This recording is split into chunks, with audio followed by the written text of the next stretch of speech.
Hello and welcome. My name is Dr. Veselina Gadancheva. I'm a clinical fellow with the Department of Psychiatry at Children's Health Ireland at Crumlin, or formerly known as Our Lady's Children's Hospital. I work alongside Professor Fiona McNicholas, a consultant and a professor in child and adolescent psychiatry. We have prepared a number of talks covering various aspects of mental health issues and 22q deletion syndrome, and we hope that you're going to find this presentations helpful and informative. The topic of this talk is transitioning from adolescence to adulthood. I'm just going to take a moment to start sharing my screen before we continue onwards.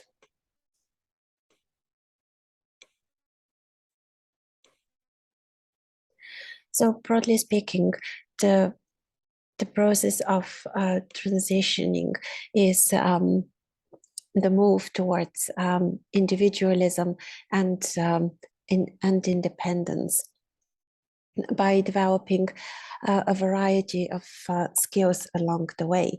The transition has a wide range of contexts related to various aspects of life.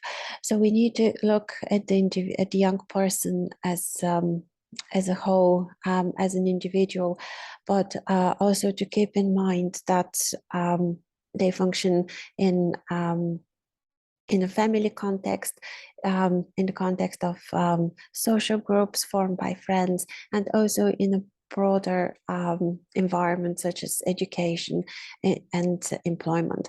Periods of transition usually present with certain challenges, and in the context of 22q deletion syndrome, there might be additional concerns that parents would have because of the difficulties the young person with the syndrome might have.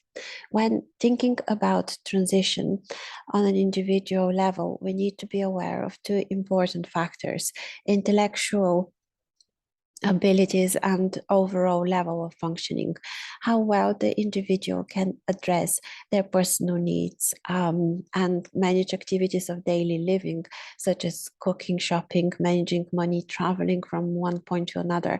There's all need to be considered. Another important component is communication, how well they communicate with others and how they manage relationships. Most importantly, the person who is about to transition to more independent living needs to have the skills to advocate for themselves. The level of both physical and psychological health and the presence of any behavioral difficulties would play a role in the process of transitioning. There is no universal rule, formula, solution. The process develops based on the young person's needs and in various domains.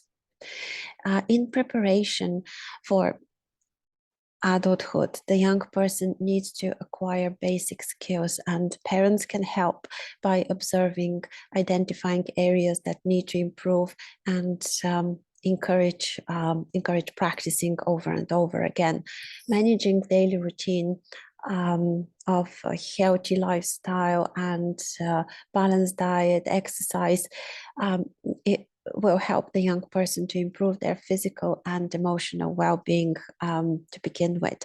Having realistic goals and expectations would reduce frustration and will increase the young person's confidence. So for example, if the goal is for the young person to manage more independently their physical health, an idea could be to use a communication tool with a healthcare professional. An example of communication toolkit was developed with by young people with 22q deletion syndrome, and in collaboration with a research team. So the tool includes personal information about the young person, diagnosis, medications, the name of the GP, and so on. So the health professional can write after meeting with the young person, can write down the outcome of the appointment and what follow-up is being organized. So a similar tool could be developed for school or college and include the relevant information to the specific to the setting.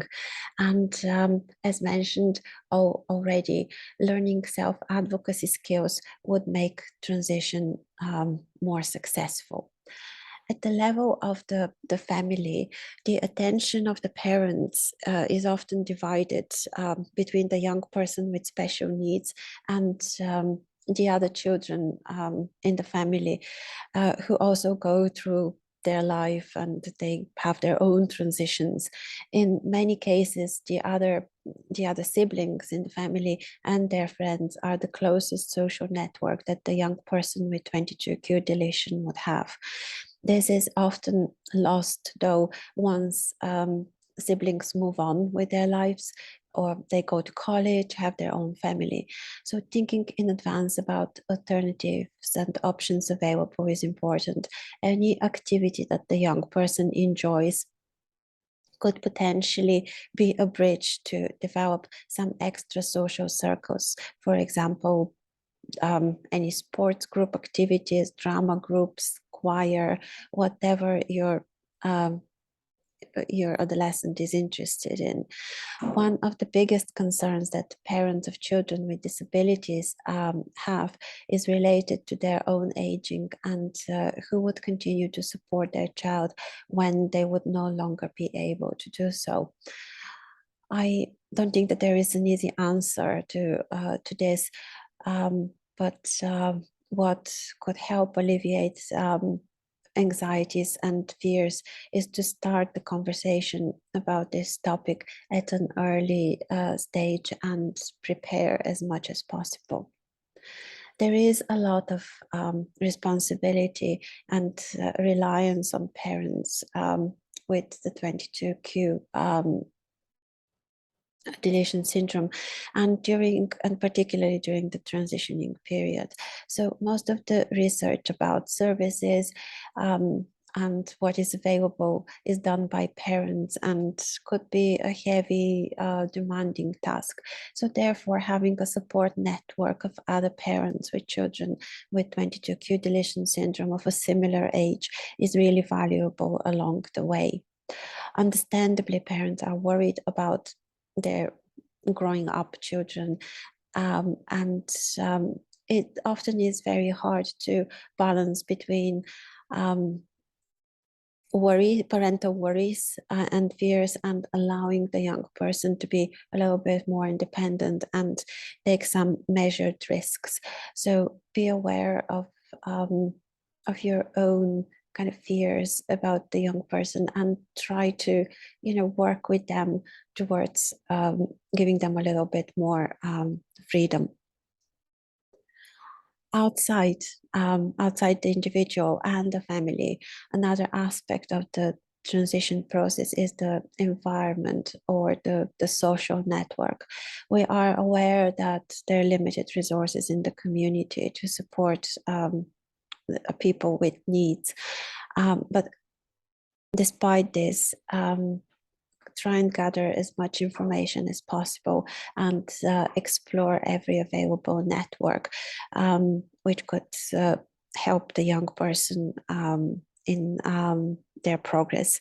So focusing on the strengths of the adolescent, what they can do best, and how their skills can be used in the society.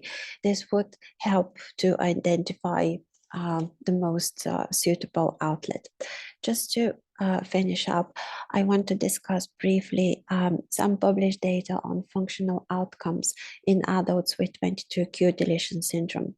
This Canadian study was published back in 2012 and included 100 individuals, both male and female, with 22q deletion syndrome.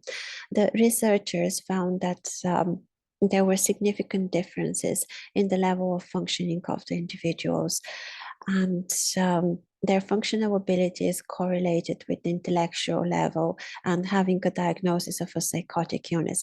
However, there were individuals who showed higher level of functional abilities than expected, solely based on their IQ. This is just to demonstrate that effective management of physical issues and appropriate social and vocational support could help individuals, even with a lower IQ, to achieve higher functioning levels. So people with 22q deletion syndrome, they like routine and structure, and they were often found to be very successful in hands-on training and jobs that require following clear instructions. And the study also suggested that placements for people with 22q deletion syndrome in areas that they were most likely to achieve would be what we need to be aiming for. Another study looked at education and employment trajectories for people with 22q deletion syndrome. The study included 153 adults above the age of 18. The authors found that more than half of the individuals were employed in some capacity, either open market employment or supported employment. And the group age above 25 were more likely to get employed than the younger group between 18 and 21. So, and also with age, the functional abilities, so what the individual was actually able to do, was more likely to predict employment and to keep them employed rather than their IQ score. To summarize, I want to say that building up the skill set of an individual with young person with 22q deletion syndrome, although they might be struggling academically, building up their skill set would greatly increase their chances of being employed and living independently. In the end, I would like to thank you for listening. I want to encourage you to give us your feedback, because that will be really helpful for us to plan any future talks and topics that you might be interested in, and will help us to improve our work. Thank you very much for the time.